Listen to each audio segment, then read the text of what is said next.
Buenas noches y bienvenidos a una nueva entrega del Lado Oculto.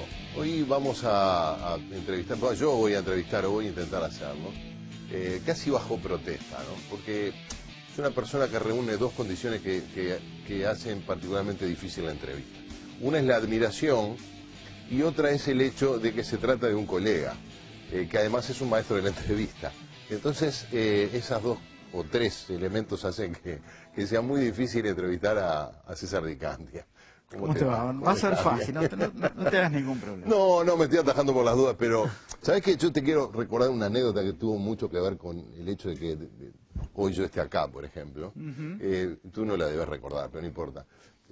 Cuando yo recién empecé a hacer periodismo, Antonio de Avesis probablemente, me dijo, anda a hablar con el negro Di Candia que está sacando una revista.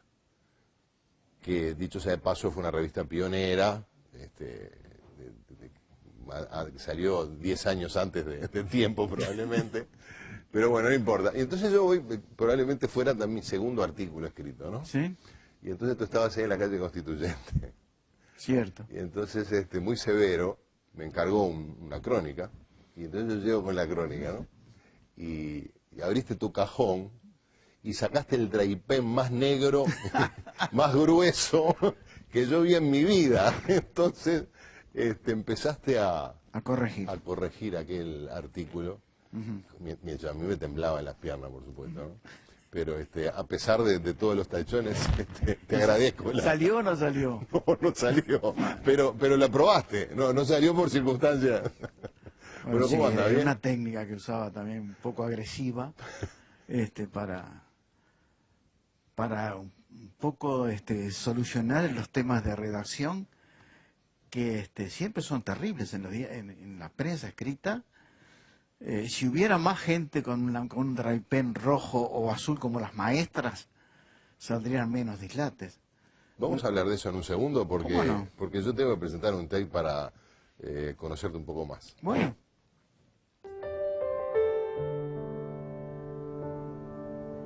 César Di Candia es uno de los periodistas y escritores más reconocidos de Uruguay.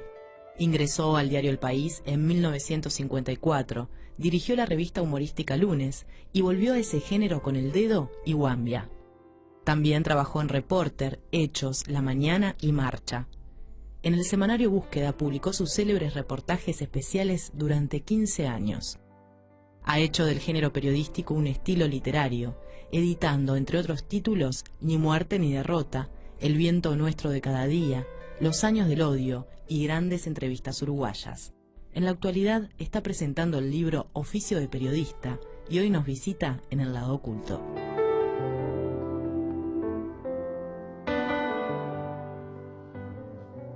Bueno, de hecho el otro problema que tengo es que quizás hablemos mucho de esta profesión, que nos ha tenido ocupado durante tanto tiempo. ¿A ti durante cuánto ya? ¿Más de 50 años? Bueno, sí, yo empecé en el diario El País a hacer unas croniquitas con los hermanos Sheck, con Daniel y con Jorge,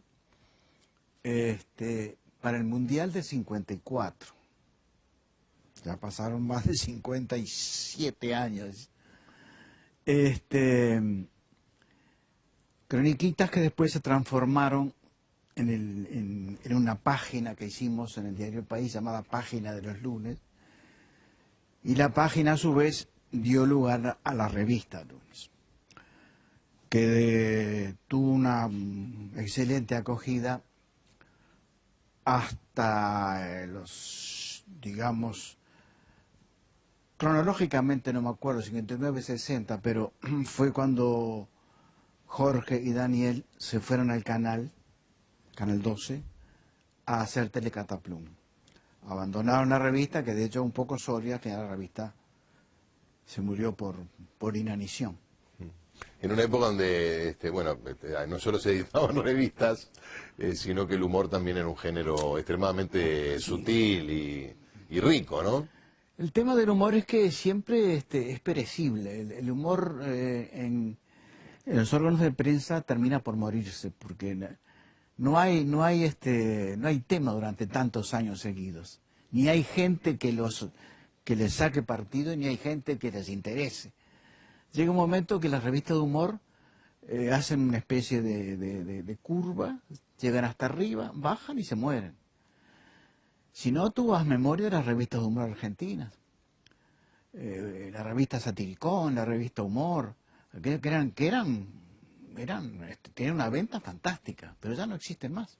También, bueno, obviamente que era otra época, pero que por lo menos recuerdo más, bueno, Satiricón, pero en el caso de Humor, que tenía mucho contenido periodístico, además de contenido estrictamente humorístico, ¿no? Sí, tenía, bueno, eso es una técnica también, mezclar lo periodístico con humorístico. Claro. Pero las revistas estrictamente humorísticas como Pelo Duro, para ser más claro, que son las revistas más conocidas, nació y murió en varias oportunidades. ¿Es perecible por su temática, César? O yo no sé, porque... por la impronta de la actualidad, que yo quizás... creo que la gente se termina por aburrirse. Lo agarran como una novedad y después se aburren. En el caso nuestro, lo que duró más fue Guambia. Primero El Dedo, y después que duró Guambia. poco, pero por razones ajenas a su voluntad. Pero en ese momento estábamos todos del mostrador hacia este lado. Y teníamos un público inmenso que estaba del mostrador para el otro lado. Un público que no estaba uniformado, por supuesto. Y entonces uno hacía una revista de oposición con todos los riesgos que caben, pero con toda la sutileza que la gente las agarraba enseguida. Hasta que nos cerraron, no por hacer oposición política, sino por pornografía, que fue el argumento que utilizó el Ministerio del Interior, el general Trinidad y el general Álvarez, para cerrarnos. Fue cerrada por tener artículos de carácter pornográfico, etcétera, etcétera. ¿Cómo se da la cosa? Porque hay que ponerse también en la época que hasta los dictadores necesitaban excusas para cerrar medios de comunicación, ¿no? Porque alcanzaba con que la cerraran. Sí. En ese caso... Es un país muy especial también, ¿no? Es un país muy especial. Pero en ese caso pidieron un informe al Ministerio de a los abogados del Ministerio de Cultura, a ver si la revista tal incurría en el delito pornografía. Los abogados ya, fíjate cómo sigue la historia, que llamaron a Antonio Avesilla, que era el director, y le dijeron... Estamos hablando del año 82. Sí, le dijeron en estricta confianza, che, mirá que nos acaban de mandar una solicitud al Ministerio del Interior. Y nosotros como abogados no podemos decir que sí, que incurre en el delito pornografía, porque no incurre. Entonces quedamos como imbéciles para toda la cosecha. Hicieron un informe diciendo que no. Pero le mostraron a Antonio la revista. Y en la revista tenía marcados todos los artículos y las fotos pornográficas. Una de las palabras más terribles era ovario. ¿Ovario? Ovario.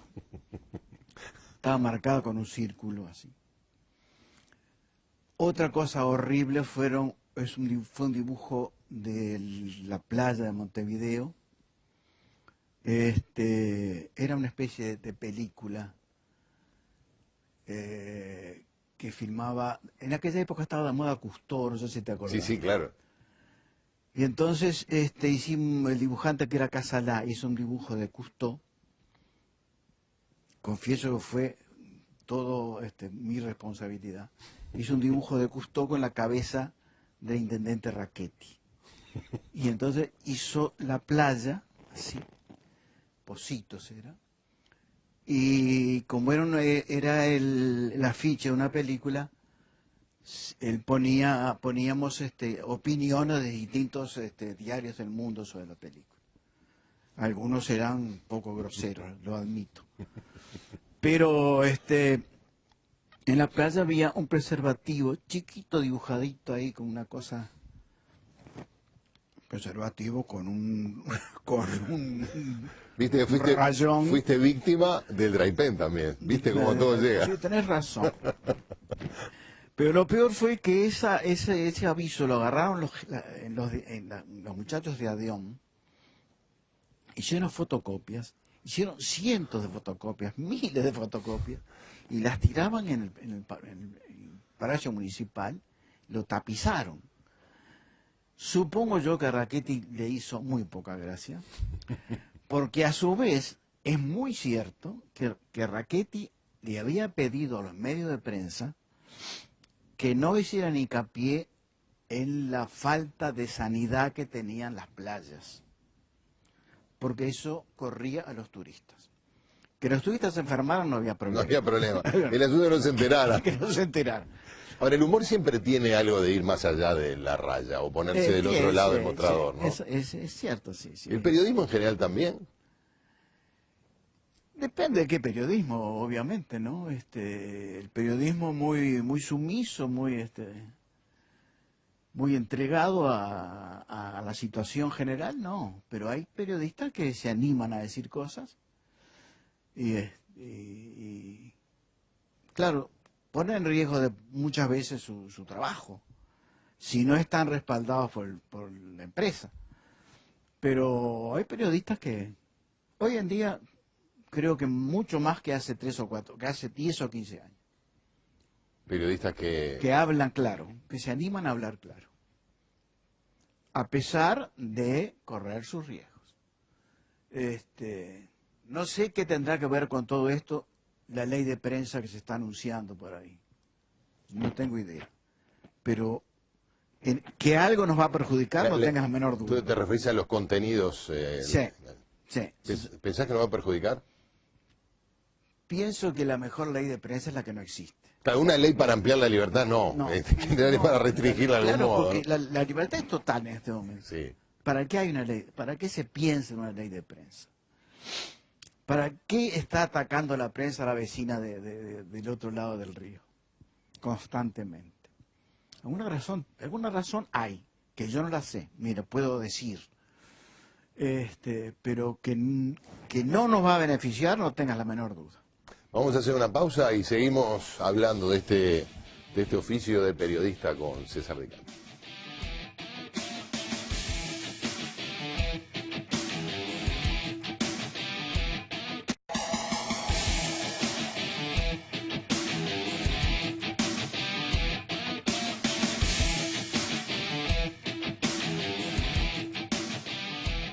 Buenas noches y bienvenidos a una nueva entrega del Lado Oculto. Hoy vamos a entrevistar, yo voy a entrevistar o voy a intentar hacerlo. Me dijo, anda a hablar con el negro Di Candia que está sacando una revista. Que dicho sea de paso fue una revista pionera,